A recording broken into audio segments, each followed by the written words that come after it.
ဒူဘိုင်းကရွှေကော်ဖီလို့တော့ဈေးမများဘူးဒါပေမဲ့ဘန်ကောက်မှာကဒီ Cafe Amazon စာအုပ်အသစ်ကြီးဟာအရန်ပေါ်ပင်ဖြစ်နေတော့ဒီနေ့ရောက်ခဲ့ပါတယ်မင်္ဂလာပါဒီ Cafe Amazon Experience အစာအုပ်အသစ်ကြီးက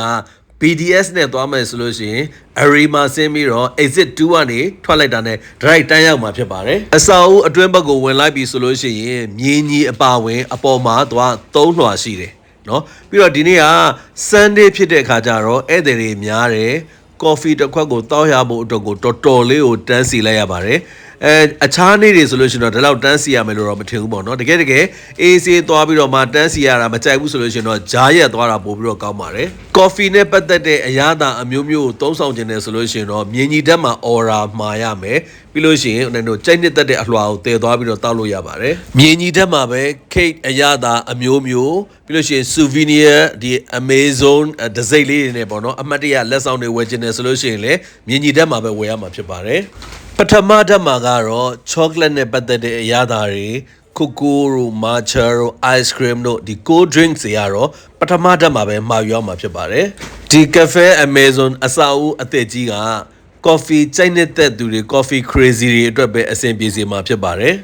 ဓာတ်ပုံလှလှရိုက်ချင်သူများအတွက်ကတော့ view ကောင်းကောင်းနေရရလို့သိမရှိပါဘူးဈေးနှုန်းလေးတွေအနေနဲ့ကတော့အပြင်ကဒီ Amazon Coffee Shop တွေမှာတောက်ရတဲ့ဆိုင်တော့ဒီမှာကဈေးအနှဲငယ်ပိုမှာဖြစ်ပါတယ်ဦးနိုင်တို့လည်းဒီနေ့ကပထမအောင်ဆုံးအတွေ့အကြုံဆိုတော့ရောက်ချင်းအလှော်တွေလိုက်ကြည့်တဲ့အခါမှာနေရာတွေကအားလုံးပြည့်နေတယ်ပြည့်နေတော့ပထမတက်ကိုကြည့်တော့ပထမတက်ကဒေါင်လေးတနေရာမှာလွတ်နေတော့တခါအဲ့နေရာလေးကိုမဟိတ်သည်ဥခိုင်းပြီးထိုင်ခိုင်းပြီးဦးနိုင်ကတော့သွားပြီးတော့သူများတွေတန်းစီတဲ့အတိုင်းပထမတက်မှာတန်းစီတာပေါ့လေတန်းစီတော့ကိုလှည့်လဲရောက်ကောကောင်တာရှိလဲရောက်ကောမီနူးကိုကြည့်လိုက်တဲ့ခါကျတော့ coffee နဲ့ပတ်သက်တာတခုမှမရှိဘူးအဲ့မှာ cold drink တွေပဲအမှာ chocolate တောက်မလား cocoa တောက်မလား matcha latte တောက်မလားကျန်တဲ့ cold drink တွေတော့အများကြီးပေါ့လေအဲ့တော့ကိုကအဲ့မှာခါရဲမထူးပါဘူးဆိုပြီးတော့နှစ်မျိုးမှာလိုက်တယ်မှာလဲမှာပြီးတော့တခါစောင့်ရတာပေါ့စောင့်ပြီးတော့ကိုလှည့်ရတော့သွားယူပြီးတော့တခါအဲ့ဒီကိုဥထားတဲ့နေရာလေးကိုတင်းပြီးတော့မှကော်ဖီလဲတောက်ချင်တဲ့ခါကျတော့တခါမြင်ညီတက်ကိုပြန်ဆင်းမြင်ညီတက်မှာသူများနဲ့အတူတူပဲပေါ့ line နဲ့ပြန်လုပ်ပြီးတော့မှတခါစောင့်ပြီးတော့ဟိုဘက်မှာ bakery ရှိတော့ bakery ကမုတ်ကလေးကိုယူပြီးတော့မှအဲ coffee ရောမုတ်ကိုတွဲပြီးတော့ပထမတစ်ကိုပြန်တက်ဒီနေ့တော့တော်တော်လေးအချိန်ပေးလိုက်ရပါတယ်အဲဒါကြောင့်မို့ဘန်ကောက်ကိုရောက်လို့ဟလာ Cafe Amazon ဒီအစာအုပ်ကြီးကိုသွားမယ်ဆိုလို့ရှိရင်ကိုလိုမဖြစ်အောင်ကော်ဖီတောက်မဲ့သူတွေကမြင်ညီတတ်မှာပဲမာရမယ်အခြား cold drink တွေခလေးတွေပါလို့တောက်မဲ့သူတွေကပထမတက်မှာမာရမယ်အဲ့ဒါလေးကိုသတိပေးခြင်းဖြစ်ပါတယ်ပြီးတော့မှအမောဖြေမှားထားလေးတွေကိုအေးစေးတောက်စားစကားလေးပြောပြီးတော့အုံနဲ့လည်းပြန်ခဲ့ကြပါတယ်ဒီနေ့မှာလိုက်တဲ့ cappuccino ရယ် chocolate coconut ရယ်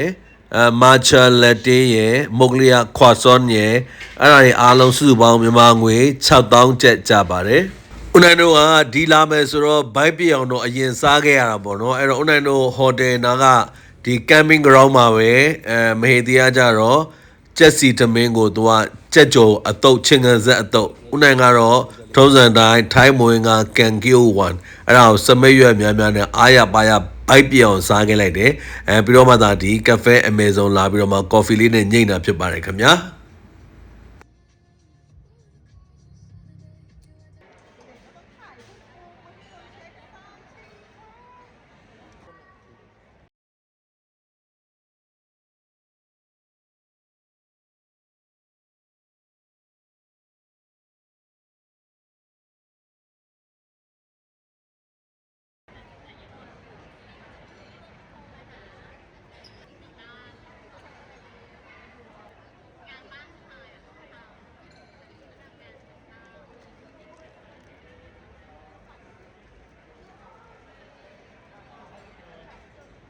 ပြီးဆက်လိုက်ပဲ